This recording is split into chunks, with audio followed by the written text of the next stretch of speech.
Hello, and welcome back to the Phoenix's Tale, everyone. I am your host, Gabe. This week we are going to be talking about Chapter 6, Talons and Tea Leaves. But we got to do the recap first. So, right off the bat, Hagrid is now a teacher at Hogwarts. He is the new Care of Magical Creatures teacher. The Golden Trio begin their in Hermione's case, several new classes: Divination and Care of Magical Creatures. Divination very quickly ends up being something that Harry, Ron, and Hermione were not expecting, with Hermione scoffing at pretty much everything Professor Trelawney predicts, and Harry feeling uneasy after Trelawney sees the Grim in Harry's tea leaves. Ron later explains that the Grim is a death omen. Very much like the dog that Harry saw on the cover of that book in Flourish and Blots when he was free from the Dursleys, as well as that dog in Magnolia Crescent right before the night bus showed up. So this is starting to freak Harry out a little bit because he has already had one, for lack of a better term, near-death experience because he thought he saw the Grim. And we're going to get into another one here soon. So, meanwhile, they've had divination. So meanwhile, Professor McGonagall, because transfiguration came up after divination, attempts to teach them about animagi, which are witches and wizards who can shapeshift into an animal form.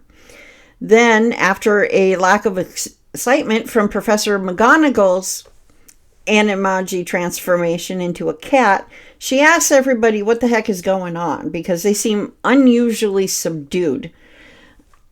And she proceeds to tell the class, after Hermione explains, we just had our first divination lesson, that Professor Trelawney often foretells the death of a student with every new class. And that Harry, as this year's victim, looks to be in good health, but he won't have to turn in his homework if he does end up dying. And that particular prediction comes true. So this tends to calm Harry's nerves about the whole situation. Then we get to Care of Magical Creatures. Hagrid introduces the class to hippogriffs. And we meet Buckbeak, who we will see several times throughout the rest of the series. Anyway, after Harry's successful attempt to approach and eventually ride around the paddock, Buckbeak, the hippogriff, Malfoy, Crabbe, and Goyle take over with Buckbeak while the rest of the class goes to work with the other hippogriffs. Malfoy gets attacked after insulting Buckbeak, which Hagrid said not to do. There's our recap. Anyway, there are a couple different topics we're going to talk about this week. So this will probably be a bit longer episode than some of my more recent ones. The first thing we're going to talk about is critical thinking. Critical thinking sharpens our ability to analyze information objectively. We question assumptions and make reasoned decisions amid uncertainty. Some of the core principles of critical thinking are that, number one, it starts with curiosity, asking why and how rather than just accepting surface claims. Some of the key skills that you need for critical thinking include identifying biases such as confirmation bias, which is where we favor information that aligns with our beliefs. Evaluating the strength of the evidence that we are using, and spotting logical fallacies such as an ad hominem attack or false dichotomies. So we're going to dive into this a little bit because that probably sounded like gibberish to a lot of you. So, clarity and precision. Demanding clear definitions and specifics, especially with vague terms like freedom or success, which often invite misinformation or misinterpretation, sorry. So it's always a smart idea to ask, what exactly does this mean in context? What does freedom mean to you? What does success mean to you? Because what I might deem successful for myself may be an utter failure to most of you out there. So it's very important to be specific about things that can be easily misinterpreted. You want to evaluate your evidence. So when I was in school, this is drilled into my head, and I graduated 5 years ago this coming May with my bachelor's degree, and it still haunts me. And that's why I put the references that I use for these types of conversations into my show notes. It's a habit at this point. So we also learned, and I took 2 whole semesters of a class on research and how to properly research and what it means to weigh your sources by reliability. Is it peer-reviewed? Is it a peer-reviewed study? Because those peer-reviewed studies trump any anecdotal evidence. So those papers, my references, trump any of my personal experiences. Primary data beats summaries. Check for how recent that particular study was published, the relevance to whatever topic you're diving into, and also looking for any potential conflicts of interest. There's also a logical consistency. That's what it's called, logical consistency. You want to test whether the arguments hold together. So premises must lead to conclusions without gaps, and learn to spot any contradictions. So if A implies not B, but the claim pushes B, it fails. I know that didn't make any sense, and I'll dig into that a little bit. So spotting contradictions in logical consistency means checking if an argument's foundation, so the premise, A, naturally leads away from its conclusion, yet the claim forces the conclusion anyway. That's a red flag. And yes, we're going to break this apart to make it easier to understand. So how does that work? So we start with our premise. Does A truly imply not B? Which is its opposite. Not B is the opposite. If yes, then the conclusion insists on B, then our logic collapses. So, an everyday example.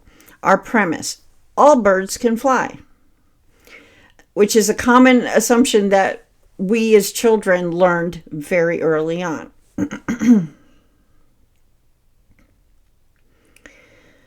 So then we have our implied or our not be. Penguins, being birds, cannot fly. Our claims push says that penguins are birds, so they must fly. I hope that makes sense.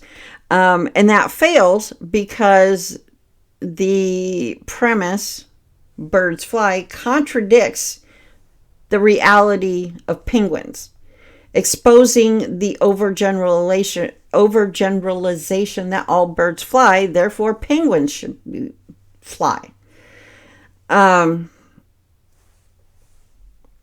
in fact, they can't fly. Anyway, open-mindedness. This is another aspect. Actively seeking opposing views to challenge your position. Fairness means giving strong counter arguments a genuine hearing before you rebut them. And then we have reflective skepticism. Question your own assumptions regularly. Use metacognition, which is thinking about your thinking, to catch when emotions or habits skew judgment. So, when we look at Hermione in Divination, I would argue that she does start strong with critical thinking by demanding evidence for Professor Trelawney's claims. Yet, she slips up at the same time when dismissing out of hand the subject of divination outright without testing it. I hope that makes sense. When I think about my own journey with tarot, channeled messages, which I am starting to receive and will be posting to social media, just FYI, I've proven to myself that divination does work. So I guess you could say that where Hermione failed, I didn't, because I'm like, well, let's see if this works. It's all about how you approach it. I've gone into detail in recent episodes, so I'm not going to rehash that here about how I do my tarot readings, even though I'm leaning into the idea of the placebo effect. Don't need to rehash that. So throughout this chapter and in the rest of the series ahead, Hermione often dismisses possibilities too quickly unless they are shoved in her face. And this is an area in which, at this point in my life, I engage in critical thinking all the time, or so it seems to me. Going back to my epiphany moment, as discussed in a previous episode in more detail, again, I know I should keep a list of these things, and it's, my apologies for not saying, oh, go back to this chapter in Sorcerer's Stone or Chamber of Secrets. I'll work on getting better on that. Anyway, when I realized that my father never prioritized me and my brothers, I began doubting his assertions of my personality, my character, etc. It was critical thinking applied to my circumstances at the time. That doubt. And that helped show me that he was wrong with me, because my healing, again, I don't want to go into detail, but very quickly, when I started doubting all of that, the first thing I did was construct, I don't even know what to call it, but kind of a methodology, if you will. What is it going to take to convince me that I am, in fact, intelligent? Because that was one of the most obvious ones for me growing up, hearing 4 times a year, all the way through high school, a rant and how stupid I was because of my grades. And so that was the most obvious one for me to tackle, so that I had to sit and think, okay, what is it in my life that would prove to me that he's wrong about this and that I am actually intelligent? So, like I said, I kind of use critical thinking all the time by default, but it was critical thinking that I applied to my circumstances at the time to help show me that he was wrong about me. And that, in short, is critical thinking at its most healing when you really think about it. So we're going to shift gears now, and we're going to go from critical thinking to good intentions. Okay, and we see this with Hagrid in Care of Magical Creatures, with his excitement and the seriousness in which he planned that first lesson. Yes, good intentions fuel positive actions, but they'll falter without awareness of risks or others' perspectives, etc. So, again, the core elements, they stem from a genuine care or optimism, like sharing knowledge to inspire. Yet they thrive on humility, basically anticipating some kind of fallout, and adaptability when plans hit reality. Some common pitfalls. Overenthusiasm blinds us to details. In other words, naive optimism. While ignoring boundaries leads to harm despite our pure motives. The gap, assuming your view matches others. I hope that made sense. So, for example, Hagrid did not take into account that Draco Malfoy was in that class. Especially when we've heard him speak about how rotten the entire Malfoy family is, which is exactly what we heard him tell Arthur after that Flourish and Blotts fight between Arthur and Lucius in Chamber of Secrets. Okay, so Hagrid did not take into consideration that Draco Malfoy was in his class and would probably fuck something up. So let's look at some real world ties on this. So mentors who push their students too hard for their own good, or friends who give blunt, honest advice that really is masking judgment. Balance requires checking impact, not just intent. I was just joking, while ignoring the fact that maybe that was a trigger for somebody. So, another real world example of this, or some real world examples of this: parents refusing college tuition unless their child picks the practical major, or the major that mom and dad want them to do, like medicine over art or culinary arts type of thing, because we know best. Mom and dad know best. They envision stability, but they're completely ignoring their child's passion or their mental health or anything like that. It could also be friends pushing crass diets or hustle culture to help you succeed, while being completely blind to any energy limits you might have, any trauma history you might have, thus turning what they think is care really into pressure and making things worse for those of us receiving this good intention, to help us succeed. Another one is bosses overloading teams with extra projects to build character, assuming grinding, working hard, nose to the grindstone equals growth, without checking their employees for signals of burnout, because you're putting way too much fucking shit on their shoulders. Okay. So my experience with others' good intentions is rooted in their lack of really knowing the other person involved, because they refuse to listen. And not just listen, but listen without judgment. In short, good intention sounds a lot like, I don't care what you think, even though it's your life, your decision, etc. That's what good intentions sounds like to me, or feels like to me. And let's think about for just a second, going back to the book, how many times have we heard Harry and Ron mention Hagrid's monster fixation already in this series? Okay, we're only into the third book, and we're only 6 chapters into the third book.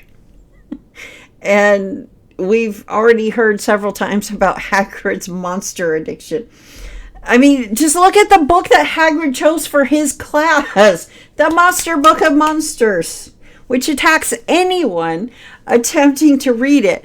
Not to mention how, after showing the class how to open the book without any injury, he looks at Hermione and tells her that he thought they were funny. Hagrid! I love the good intentions here. I love the enthusiasm, but this is the crux of what we're talking about with good intentions. Oh my God. So, I really could go on for ages on both of these topics, but we're going to be revisiting them again throughout the rest of the series, so we're going to wrap things up here. Next week, we're going to discuss Chapter 7, The Boggart in the Wardrobe. And I can't wait for that one because I have an observation about Professor Lupin that always makes me laugh whenever I reread Prisoner of Azkaban, in particular the chapter about the Bogart. So I'll share that with you next week. Until then, don't be so quick to judge a book by its cover when it comes to utilizing critical thinking or, having the best of intentions. Be a lot more aware of the other people involved, okay? Don't be so quick to judge that book by its cover. Unless it's the Monster Book of Monsters. I mean, come on. Anyway, I'll talk to you guys all next week.